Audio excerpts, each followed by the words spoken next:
Eu acho que a frase "o Brasil não é para amadores" nunca fez tanto sentido. Eu tava analisando aqui agora uma notícia importante que a Receita Federal colocou sob sigilo de 100 anos o caso da rachadinha do Flávio Bolsonaro. A alegação é que tem informações pessoais e como tem informações pessoais de investigados, eles vão colocar sob sigilo. Inclusive tiveram até de reinterpretar o que estava escrito, inclusive, na própria denúncia para colocar sob esse sigilo de 100 anos. Não é a primeira vez que a gente vê informações relacionadas à organização criminosa que atende pelo nome de Família Bolsonaro sendo beneficiada por sigilo de 100 anos. O próprio cartão de vacinação do presidente da República está sob 100 anos, gasto de cartão corporativo está sob 100 anos, visita dos pastores da máfia gospel ao Palácio do Planalto, sob 100 anos de sigilo, a agenda dos filhos do presidente da República no Palácio do Planalto, 100 anos de sigilo, e agora mais essa situação envolvendo o Flávio Bolsonaro. Eu vou explicar para vocês que isso fere a lei de acesso à informação e só demonstra categoricamente a que grau chegou o aparelhamento do Estado por parte do presidente Jair Messias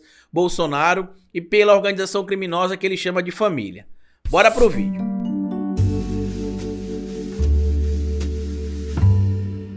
Pois bem, meu povo, antes de seguir esse vídeo aqui, eu queria pedir a você que deixasse like no começo do vídeo, porque se deixar lá pro final, você esquece. Queria pedir a você também, se puder colaborar com o nosso trabalho, que seja membro do canal ou apoiador. É uma das maneiras que vocês têm de ajudar o nosso trabalho a se manter aqui de forma independente. E se puder ajudar o nosso trabalho de alguma maneira, que não seja compartilhando, dando like, sendo apoiador, sendo membro, você pode colaborar com o nosso Pix aqui. Se não puder também não tem problema, só a sua audiência aqui já está ajudando muito a gente a divulgar o nosso trabalho. O que deve reger a administração pública, segundo a Constituição no seu artigo 37, é a transparência. Qualquer órgão da administração pública, direta ou indireta, para poder existir, precisa ter alguns princípios. E ali no artigo 37 da Constituição Federal, fala sobre o princípio, por exemplo, da impessoalidade, princípio da eficiência, princípio da transparência e da legalidade. Tudo que não existe no governo Bolsonaro. Tudo se coloca sob sigilo, sempre se indica alguém ali para poder pegar e passar a mão em alguma coisa. O dinheiro público a gente não sabe exatamente para onde é que está indo, porque é 50 milhões para um deputado, 100 milhões para outro deputado. É um esquema de rachadinha, entre aspas, com o dinheiro do povo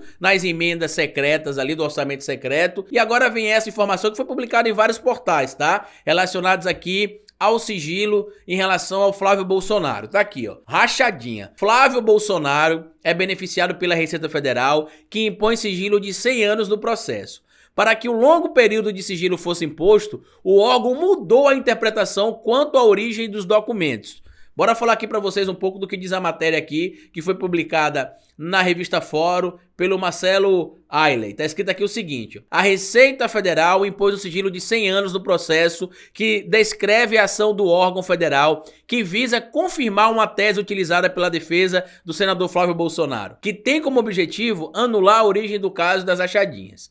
Para que o sigilo de 100 anos fosse imposto, o órgão mudou a interpretação quanto à origem dos documentos, que antes eram disponibilizadas publicamente. Agora a Receita afirma que os documentos possuem informações pessoais e, por conta disso, deve ficar restrita aos agentes públicos e aos envolvidos no processo. O grande problema é que quando a gente vai aqui para a Constituição Federal no artigo 37, a gente vê que um dos princípios da coisa pública, da administração pública direta ou indireta, um dos princípios é a publicidade. E não é o segredo, é a publicidade, a impessoalidade, a transparência, a eficiência, a legalidade. E se você já tá achando falar da Constituição aqui, tudo já muito complicado, como é que o cara tá fazendo isso e não acontece nada? Calma que quando a gente vai aqui pro artigo 32 da Lei de Acesso à Informação, é ainda pior. Porque aqui na Lei de Acesso à Informação, no artigo 32, que está no capítulo 5º, que fala sobre as responsabilidades atribuídas à divulgação ou omissão de informações públicas para beneficiar a si ou ao trem, dependendo da interpretação ali, por exemplo,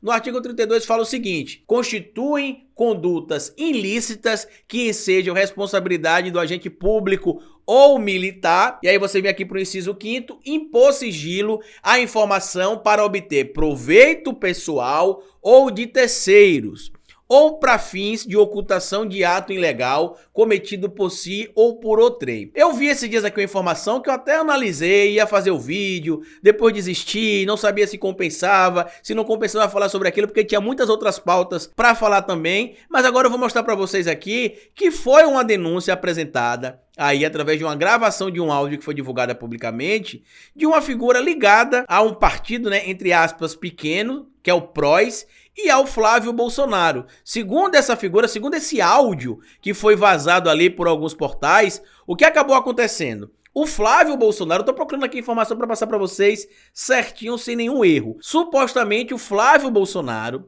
teria interferido para ajudar junto a uma procuradora que tem contato, aqui achei a informação, que teria proximidade com ele e com pessoas da família dele para negociar uma sentença, né, uma compra de sentença para beneficiar o indivíduo que estava tentando tomar ali o poder no PROS, que inclusive conseguiu, né, chegar à presidência do PROS. Eu vou deixar para vocês essa informação aqui, inclusive. Eu acho que quase ninguém falou sobre essa informação, que é muito relevante, mas pouca gente comentou. A informação está publicada no Jornal de Brasília. E tá aqui, ó. PROS cita Flávio Bolsonaro em áudio que indica negociação por sentença. Nomes do filho do presidente e da advogada Karina Cufa são citados, mas nem Flávio nem Cufa figuram como interlocutores desses diálogos. Por quê? Porque segundo esse diálogo aqui, né, que foi vazado, o que acabou acontecendo é que esse membro do PROS teria conversado com outras pessoas que estavam em contato com o Flávio Bolsonaro,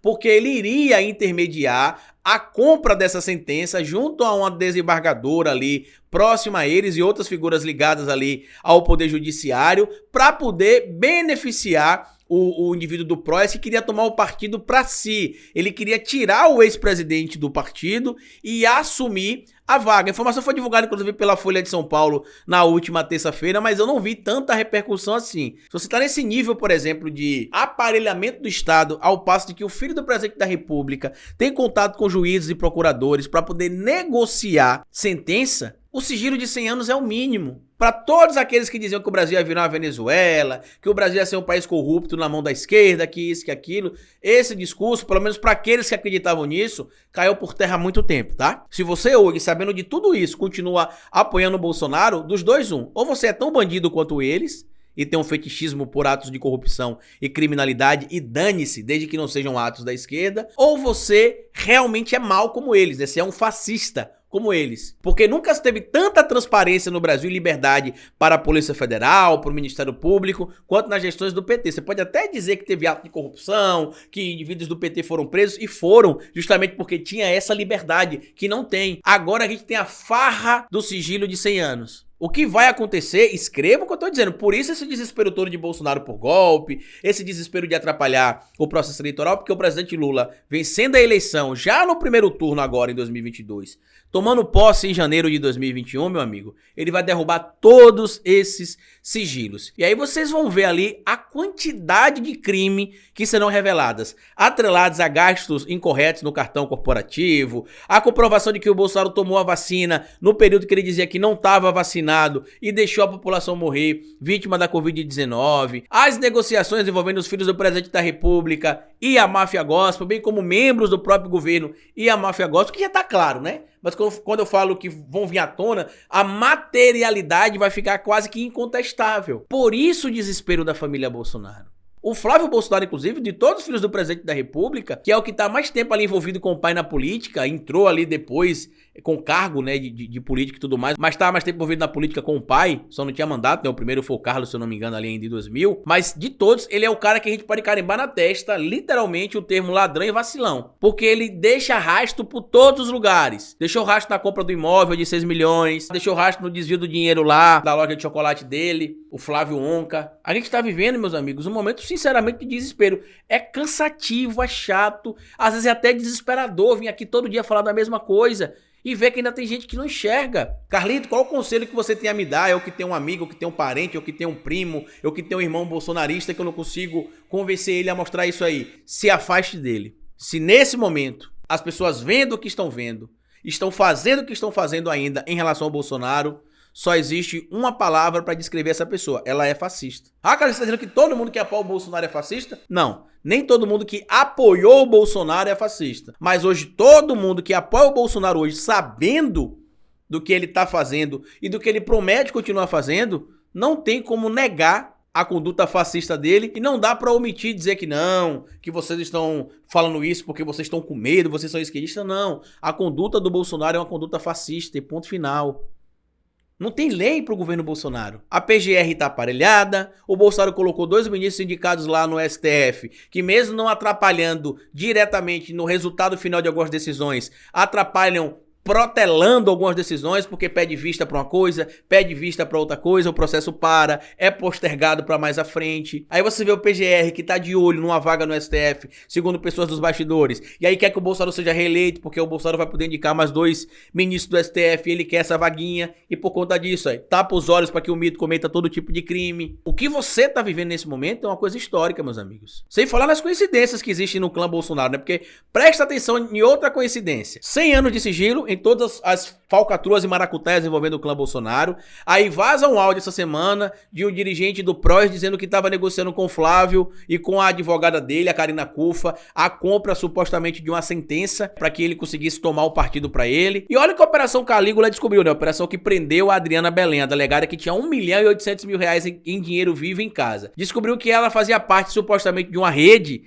que envolvia jogos de azar, e que dentro dessa rede estaria o Rogério de Andrade, que se não me engano é parente do Castor de Andrade, famoso bicheiro aí da década de 80 no Rio de Janeiro, e também o Rony Lessa, o assassino da Marielle Franco, estava envolvido nesse esquema. Carlito, mas qual que é a relação que existe ali entre o Rony Lessa, o Rogério de Andrade, a Adriana Belém com o clã Bolsonaro? Bom, primeiro que o Rony Lessa era vizinho do Jair Messias Bolsonaro no Vivendas da Barra, e ele é um dos assassinos da Marielle Franco. Segundo, a Adriana Belém é amiga pessoal de uma das advogadas do Flávio Bolsonaro, e supostamente essa advogada do Flávio Bolsonaro estaria defendendo a Adriana, direta ou indiretamente, com conselhos ali, com informações à equipe de defesa. Olha só, tudo coincidência. Assim como foi coincidência, por exemplo, a esposa do Adriano da Nóbrega tem uma proximidade com o Flávio, a irmã do Adriano da Nóbrega também tem uma proximidade com o gabinete do Flávio Bolsonaro, a mãe do Adriano da Nóbrega tem uma proximidade com o gabinete do Flávio, uma ligação captada falando sobre o homem da casa de vidro, que muita gente esquece. Estamos vivendo um momento de terror. Lá em 2018, quando você apertou 17, brincando, achando que era engraçado,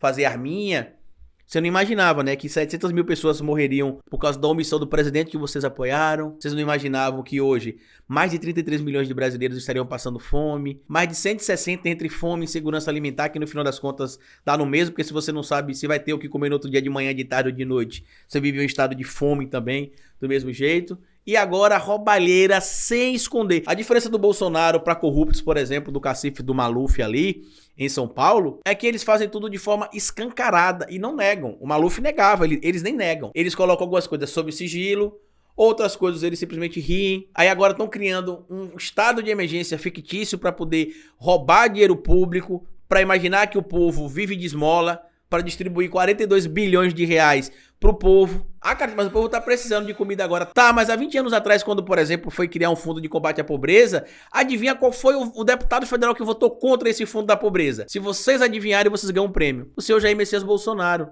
Então não dá pra passar pano, meus amigos. O que tá acontecendo com essa quantidade excessiva de sigilo de 100 anos é crime contra a lei de acesso à informação, é crime contra a administração pública, que tem como princípio a transparência, a publicidade, e a única maneira de a gente resolver esse problema é tirando esse vagabundo. E o meu sonho é que o Eduardo Bolsonaro não fosse eleito deputado federal. Mas infelizmente existe muita gente em São Paulo que ainda apoia esse fascista, infelizmente. Mas vamos fazer o máximo para impedir aqui que a bancada bolsonarista seja reeleita, porque a gente vai ver muitos desses na cadeia depois. Comenta o que você acha aqui dessa situação, compartilha esse vídeo, se inscreva no canal, deixa like, me siga nas plataformas digitais, porque como eu sempre digo para vocês aqui no final de cada vídeo, cabeça vazia e oficina para Bolsonaro.